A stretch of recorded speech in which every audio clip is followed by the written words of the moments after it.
About some of the filmmaking stuff that Jonathan was talking about, which he's right. You know, sometimes just seeing the guys trying to get on the horse, and that's just like classic Bob Downey too, because. Well, it really looks like they're falling off. It doesn't really look like they're trying to push it too much. And there's a real gracefulness about it because there's the closer shot where it is one shot, and then they cut to the wider one, or the long lens one.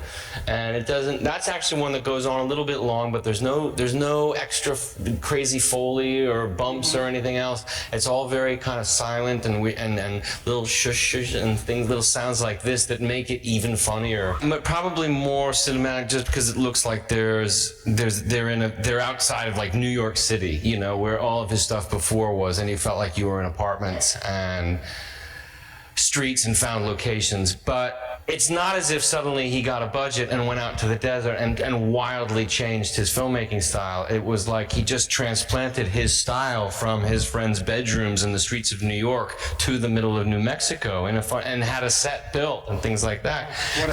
And that's what's so cool is that it wasn't like suddenly here's this cash and I'm completely changing my style or venue. It's sort of like, no, you know, you could just see Bob with his New York accent in the middle of New Mexico with these cowboys like, oh, and put the camera over here. The way he talks, you know, is very New York.